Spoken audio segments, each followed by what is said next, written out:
S'il y a bien un jeu ou une franchise qui a su me marquer ces dernières années de par ses musiques, sa difficulté et son exigence, c'est bien évidemment la série Dark Souls. Alors, pour être tout à fait honnête, j'ai très récemment commencé à découvrir et à aimer cette franchise avec la sortie du célébrissime et tant acclamé Elden Ring.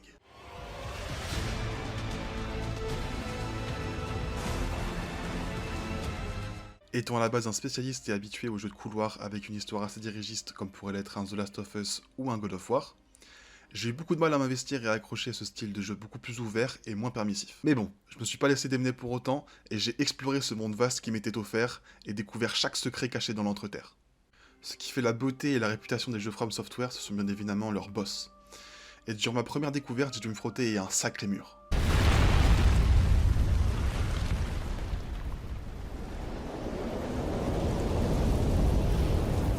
Someone must extinguish thy flame.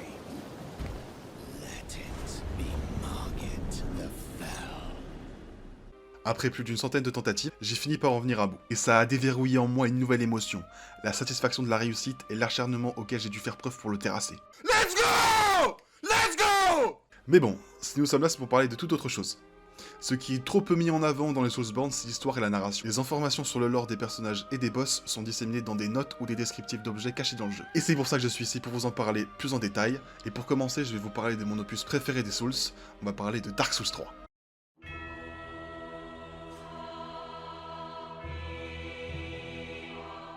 Ah, Dark Souls 3.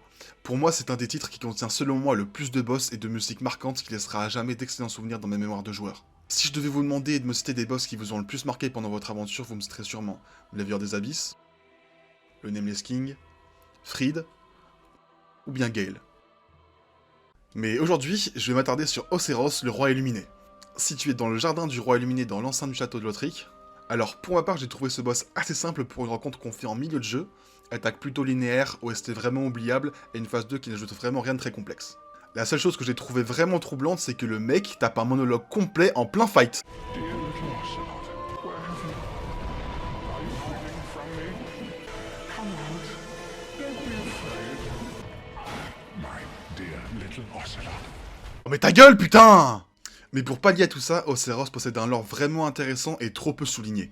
Alors pour commencer, un peu de généalogie. Océros et sa femme mirent au monde Lorien et Lothric. Ce sont les derniers seigneurs des cendres que nous devons affronter avant d'abattre l'âme des cendres, boss final de DS3. Ils mirent au monde aussi un troisième enfant qui fit malheureusement agoniser et tuer la reine de Lothric. Et son nom est Océlot. L'avenir des deux enfants était déjà tout tracé. Lorien était né pour être un fier guerrier, il fit ses preuves en revenant victorieux de plusieurs batailles contre les démons. Lothric, quant à lui, était destiné à être un champion, la personne qui devait se sacrifier pour la flamme sacrée. Malheureusement, il vint au monde trop chétif et mal portant pour cela. Malgré sa faiblesse, il décida néanmoins de se tourner vers l'érudition. Son père, étant en très bon terme avec le premier érudit, Pontife Sullivan, le boss que nous croisons dans la cité d'Irytil, était en fait le chef des érudits, et décida de prendre le jeune garçon sous son aile, et Lothric l'accepta comme mentor. Sullivan lui apprit les bases et les versants de la magie dans les grandes archives, et partageait avec lui le scepticisme qu'il entretenait face à l'âge du feu. Alors qu'Océros devenait de plus en plus vieux et fou, il se tourna vers les grandes archives et les connaissances interdites qui conduisent de nombreuses personnes à sombrer dans la folie. Les connaissances de Seth l'écorché, boss que nous croisons dans Dark Souls 1. Seth était l'un des seuls rescapés des dragons anciens. Il était guidé par la lassitude et l'inactivité de ses frères et par sa jalousie pour eux, car il ne possédait pas d'écailles. Seth rencontra donc les détenteurs des âmes de seigneur. Parlant ainsi à Nito le premier des morts, à la sorcière d'Izalit et au seigneur Sodargwen. Il viendra trahir ses frères pour leur révéler leur point faible, la foudre. Ainsi, un combat s'ensuivit face aux dragons anciens qui furent massacrés. Et Seth se verra offrir le titre de duc au moment où la cité d'Anorlando fut construite. Pour en revenir à Océros, il mena un grand nombre d'expériences malsaines dans les grandes archives, cherchant à devenir immortel car il savait que sa vie n'allait pas être éternelle. Au fur et à mesure, il se rapprochait de la solution en la trouvant finalement dans la magie des cristaux. Une magie très puissante et interdite dont il devint le père, mais qui rendit nombre de ses utilisateurs fous. Au même moment, alors que Lorien revenait d'une victorieuse et dernière bataille qui l'opposa lui et ses forces au terrible démon.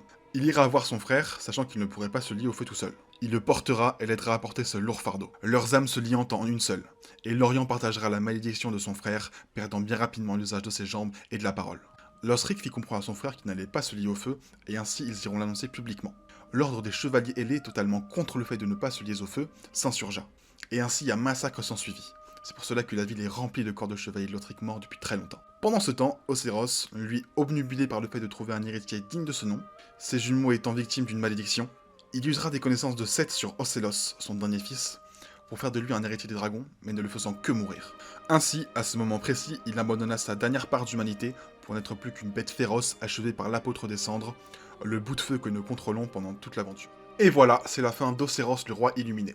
Le lore est très court mais il mérite d'être raconté car il a mis en commun l'histoire de plusieurs des Souls. Ça montre à quel point les contrées et villes extérieures se lient entre elles et rajoutent du réalisme au récit du jeu.